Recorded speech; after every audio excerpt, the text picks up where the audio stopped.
Hello प्यारे बच्चों, जैसा कि आप देख पा रहे हैं कि आपके सामने 4 नंबर का प्रश्न मैं एक बार फिर से लेके आया हूं। ये जो श्रृंखला चल रही है ये उन बच्चों के लिए है जो आप एक वर्ष में 10 में पूरा गणित पढ़ लिए, लेकिन अभी आपको समझ में नहीं आ रहा कि किस क्वेश्चन को पढ़ा जाए जिससे हम पास हो सकें। तो यह क्वेश्चन आपके लिए बिल्कुल है और यह प्रश्न आपको 4 नंबर देकर जाएगा।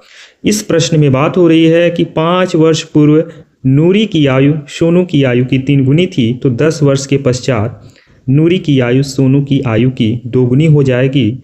तो इस आधार पे नूरी और सोनू की क्या आयु रहने वाली है, इस तरीके का प्रश्न है। तो चलिए बिना देरी किए हुए इस प्रश्न को हल करते हैं।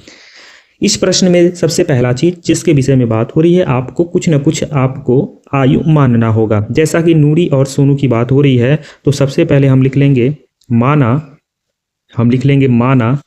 नूरी की आयु को हम लोग मान लेते हैं x वर्ष। ऐसे ही सोनू भी है तो उसकी भी आयु माननी पड़ेगी, तो हम लोग लिख लेंगे माना में ही रहेगा कि सोनू की जो आयु है उसको हम लोग मान लेते हैं y वर्ष। अब चूंकि यह इबारती प्रश्न है तो आपको एक छोटा सा हेडिंग डालना है प्रश्नानुसार, यानी प्रश्न के अनुसार अब आपको इस प्रश्न को हल करना है। प्रश्नानुसार क्या, 5 वर्ष पूर्व, यहाँ पर क्या बात हो रही है, 5 वर्ष पूर्व की बात हो रही है। अब ये बताइए 5 वर्ष पूर्व नूरी जो है सोनू की आयु की 3 गुनी थी, तो 5 वर्ष पूर्व नूरी अभी यक्ष है तो 5 वर्ष x-5 हो जाएगी, और ये बराबर हो रही है किसके, सोनू के। सोनू y है और ये भी 5 वर्ष पूर्व y-5 हो जाएगा। और नूरी की आयु सोनू की आयु की 3 गुनी, अगर सोनू का 3 गुना कर दिया जाए तो नूरी के बराबर हो जाएगा। अब इसको सॉल्व करेंगे तो x-5 बराबर 3y-5 3 15, और x 3y को लाएंगे तो माइनस का 3y बराबर माइनस का 15 और 5 उधर जाके प्लस का 5। x माइनस का 3y बराबर में आपके सामने माइनस का 10 बनेगा, जो कि पहला समीकरण तैयार। अगला कंडीशन 10 वर्ष पश्चात है, तो यहाँ लिखेंगे 10 वर्ष पश्चात। क्या लिखेंगे, 10 वर्ष पश्चात।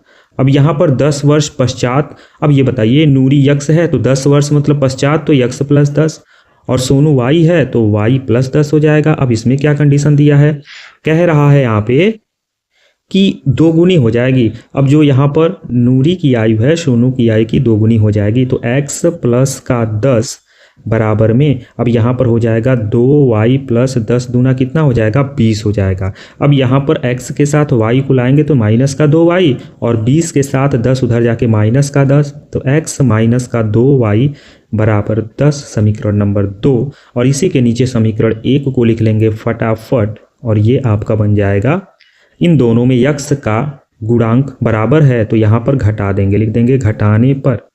और जैसे आप घटाइएगा तो minus plus minus, minus plus और माइनस प्लस, ये हो जाएगा कैंसिल।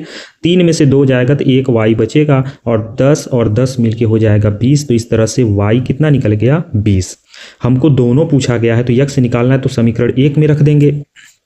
तो लिखेंगे समीकरण 1 में y बराबर 20 रखने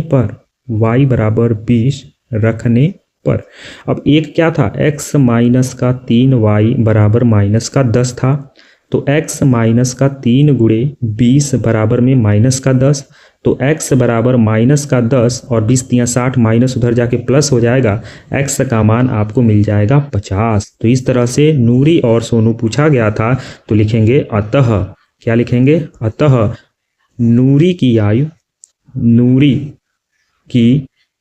आयु यक्ष था ना, और कितना यक्ष आया 50, तो 50 वर्ष की नूरी है, और सोनू की आयु y थी, जो कि आपका आया है 20 वर्ष। तो इस तरह से इस प्रश्न का हल आप बहुत ही सरल तरीके से देखिए, और यह एक इम्पॉर्टेंट क्वेश्चन है। और ये जो श्रृंखला चल रही है ये उन बच्चों के लिए है कि पूरा 1 वर्ष आप गणित पढ़ लिए अभी भी कंफ्यूज्ड हैं कि हम क्या ऐसा पढ़ें जिससे बेहतर नंबर पा सकते हैं या जिससे हम पास हो सकते हैं। ये दोनों के लिए है। अगर आप बेहतर नंबर पाना चाह रहे हैं तो भी आपके लिए काम करेगा, और अगर आप सोच रहे हैं कि किस क्वेश्चन को पढ़ें जिससे हम पास हो सकते हैं तो ये क्वेश्चन आपको काम करेगा। ऐसे ही मिलते हैं नए क्वेश्चन के साथ। धन्यवाद।